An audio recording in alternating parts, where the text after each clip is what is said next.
Organización Mundial de la Salud. ¿Qué piensan ellos al respecto? El doctor Raúl González Montero, representante de la Organización Panamericana de la Salud, el brazo de la OMS en nuestra región, nos va a hablar al respecto. ¿Cómo está? Muy bien, muy bien. Muy buenos días y muchas gracias por la invitación. Les voy a dar la información que necesiten. Primero, ¿qué es lo que opinan? Ustedes han felicitado al Ministerio de Salud por la implementación de este reglamento. ¿Qué es lo que están felicitando específicamente? La propia existencia del reglamento. Es decir, durante 4 años había una ley, pero que no se podía implementar esta ley porque no había un reglamento. Es decir, yo me hubiera gustado y felicito ahora mismo que los nutricionistas estén en la calle, pero ¿dónde estaban hace 2 años, 3 años? ¿No? Es una pregunta que yo me hago, ¿no?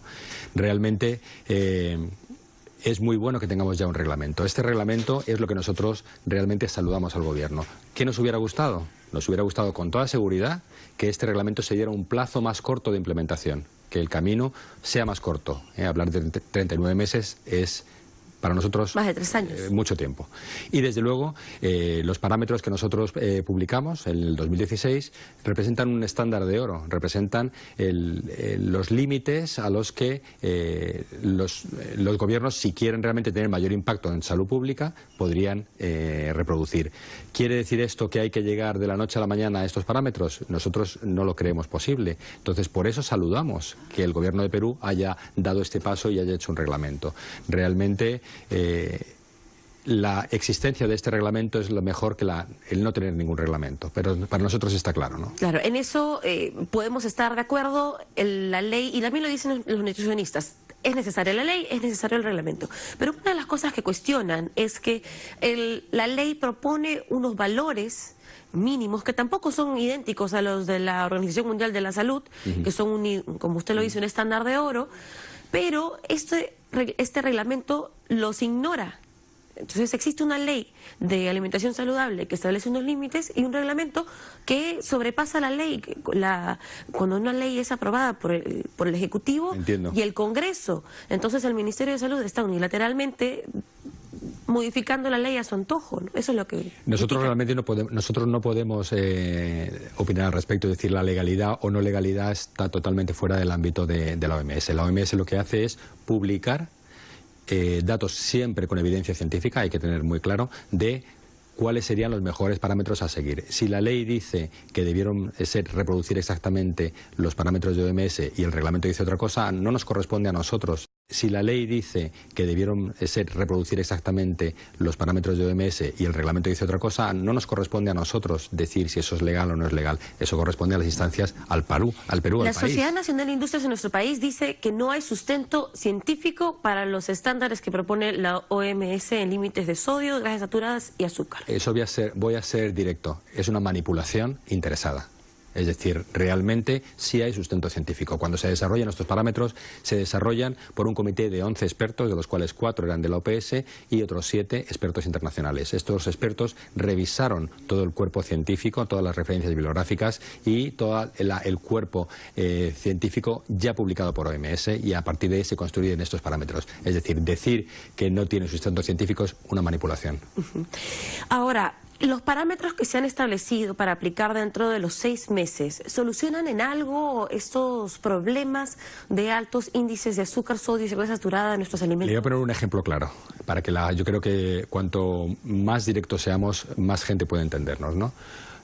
Pongamos por ejemplo las bebidas más populares, las bebidas gaseosas más populares consumidas en el Perú.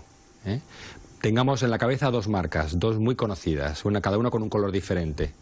Yo creo que todos podemos tener en nuestra cabeza e imaginar de qué 2 bebidas con diferente color, uno clarito y otro oscurito, se consumen masivamente en el Perú. Ninguna de esas 2 bebidas tendría la posibilidad de comercializarse sin un sello, porque las 2, una tiene 10,1 gramos por 100 mililitros y la otra tiene 10,5. Y el límite para los próximos 6 meses son 6 gramos. Es decir, que ninguna de las 2 podría venderse como bebida saludable. Bueno, tendría que tener, según este reglamento, alguna publicidad o alguna etiqueta que señale que no está cumpliendo con los parámetros. Claro que sí, ese es el objetivo del reglamento. El reglamento, digamos, que a veces uno se queda solamente en los parámetros, ¿no? Pero el reglamento tiene muchas cosas. El reglamento habla de esa advertencia publicitaria, que por ejemplo en Chile han tomado un sello similar a la señal de stop, un hexágono, que te dice alto en. El Ecuador, por ejemplo, ha tomado otro esquema, un esquema con diferentes grados y con un sistema de semáforo, ¿no? Pero este sello que propone ahora mismo el Ministerio de Salud, que realmente tendrá que estudiar qué formalidad, porque eso no está en el reglamento. No. Para eso ahí existe después un manual que se va a publicar en los próximos días, que va a estudiar cuál es la mejor de las advertencias. Pero en cualquier caso, deberá llevar una advertencia que te diga alto en. Ahora, estos 6 gramos por cada 100 mililitros en bebidas, que usted propone que es un avance, igual supera más del doble a los límites o los estándares que propone la OMS, que es 2,5. Y de acá a 39 meses propone que se baje solo a 5 gramos. Por eso nosotros cuando decimos esto, decimos que a nosotros nos gustaría que el paso fuera más intenso, nos gustaría que se aproximara más a los parámetros de OPS, pero lo que no podemos es dejar de saludar este paso adelante que se ha dado. Nos parece que es valiente en el actual contexto, es decir, el país, y seamos claros, es decir, en el país hay personas que no quieren el reglamento. No, por supuesto, los nutricionistas que están ahora mismo en el IASPE, que está ahora mismo en el Ministerio de Salud. Esas personas tienen intereses honrados y quieren un reglamento que realmente sea de utilidad para la salud pública de los ciudadanos del Perú. Pero hay otros sectores que les gustaría que no hubiera ningún reglamento. Y eso es lo que nosotros sí queremos dejar claro. Mejor tener este reglamento que no tener ninguno. Ahora, la ministra de Salud ha dicho que, a pesar de estar muy contenta con haber dado este paso, puede tomar las recomendaciones y hacer algunos ajustes al reglamento. Si ese fuera el caso, ¿qué le recomendaría al Ministerio de Salud? Claramente, yo le daría 2 recomendaciones. Reducir el tiempo de implementación, la primera y muy importante, y reducir, digamos, los límites a los que estaría obligado un productor de alimentos procesados, ultraprocesados, a poner ese sello de advertencia. Me gustaría ver que se aproximaran más a los parámetros de OPS y, desde luego, insisto, reducir los tiempos de implementación. Y darle mayor, digamos, segmentación a la implementación, porque solo se ponen 2 plazos, 6 meses y 39, y eso es, la ministra lo califica como progresivo. Progresivo no sería 6 meses, 1 año, año y medio, una tabla de esa naturaleza. Una progresión, digamos que la progresión es una herramienta buena, y sobre todo pensando en la industria. Lo que se quiere además con la progresión, los países que toman estas líneas progresivas, es que la industria tenga tiempo para adaptar sus empaquetados y para utilizar sus stocks, es decir, darle tiempo a la industria. El cuánto sea de progresivo, yo creo que más que los plazos de progresión, o sea, los hitos de progresión, yo haría más hincapié en el tiempo total. Es decir, para mí 39 meses es mucho. Me gustaría verlo, no sé, no tengo en este momento una base científica para decir cuánto es lo deseable, pero el concepto sería, si yo sé que este azúcar, y ahí lo que decía el ex congresista Delgado tiene mucha razón, es decir, la existencia de azúcares y de grasas cuesta mucho dinero. No le cuesta a la industria, le cuesta al Estado del Perú. Claro. Porque el Perú va a tener que pagar la factura de atender a estas personas diabéticas, a estas personas hipertensas. Entonces, realmente, cuando uno dice 39 meses, pues entonces durante 39 meses voy a seguir tolerando que los alimentos tengan una cantidad excesiva en azúcares o en grasas saturadas. Yo me haría ahí el hincapié y diría, no, prefiero tenerlo implementado máximo en un plazo de 18 meses, por ejemplo. Pero desde luego 39 meses suena mucho, yo lo pondría más corto. Y felizmente, si nosotros consiguiéramos que en lugar de ser esos 5 gramos finales se aproximaran a esos 2,5 gramos, perfecto, es decir, mejor. Pero lo que es importante señalar es que tener un reglamento es un buen paso.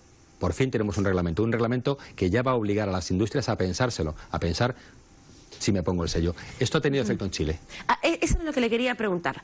¿Tiene efecto en realidad? Porque hay personas que dicen, bueno, a pesar de que le pongas un stop enorme en la parte frontal de la etiqueta, igual la gente va a seguir comprando los productos altos en grasa, altos en sodio, y que al final da igual porque no impone ningún límite obligatorio.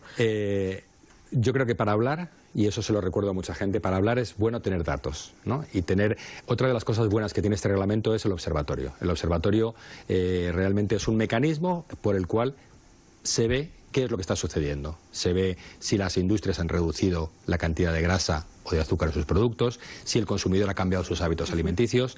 Esto se incorporó en Chile y en Chile se ha publicado un estudio a los 6 meses de entrada en vigor del reglamento. ¿Y qué se ha visto de interesante en ese estudio de evaluación? Se ha visto que la mayoría de las personas están contentas y entienden perfectamente el sistema de alerta, y lo que es más importante, que una gran mayoría, a la vista de esa alerta, ha modificado su intención de compra. Y también un dato muy interesante que no quiero dejar pasar es que la propia industria ya ha reducido los contenidos de grasa y de azúcares para no tener que poner el sello. Ha reducido de manera autorregulada, ha reducido los concentrados de azúcar y de grasa en los productos, que eso es muy importante. Entonces, se podría decir que ha tenido un mediano éxito. Sí. Y en Sí. términos de salud, ¿se ha podido identificar el beneficio para la salud de implementar este tipo de reglamentos? Eso va a costar más tiempo, porque estamos hablando de cuánto va a disminuir la obesidad infantil, por ejemplo. Entonces necesitamos un poquito más, no mucho más, pero necesitamos un poquito más para ver los índices de progresión de obesidad y sobrepeso en los niños. Dentro de más años podremos ver si han disminuido los cuadros de diabetes, de hipertensión, de infartos. Sabemos, porque hay muchos estudios económicos, de cuánto le cuesta esto al Estado, ¿no? Y sabemos que cada dólar que invertimos tiene un retorno enorme. Y ya para terminar, señor González, ¿qué tan letales son estas enfermedades silenciosas que causa el exceso de consumo de sodio, azúcar? Se lo voy a decir de una manera directa, las más letales. Es decir, cuánto son, de qué se muere en este momento las sociedades, digamos, a la que está ya entrando con piso firme el Perú, que son las sociedades industrializadas, las sociedades más desarrolladas. Ya las enfermedades transmisibles cada vez pierden peso en ese porcentaje de discapacidad y de muerte. Son el infarto de miocardio, son las hipertensiones, son las diabetes, que son todas estas enfermedades que están directamente relacionadas con esta dieta poco saludable. Gracias por habernos acompañado. A ustedes. Nos ha aclarado muchísimo el panorama. Raúl González, entonces, es representante de la Organización Panamericana de Salud y está felicitando la existencia del reglamento. Quiere plazos más cortos, todos los queremos, y habría que decirle entonces a la ministra de Salud que lo repiense un poco, ajuste un poco estas tablas y pueda satisfacer las necesidades de una mejor alimentación de la mayoría de los peruanos. Hacemos una breve pausa en la edición Mediodía y ya regresamos.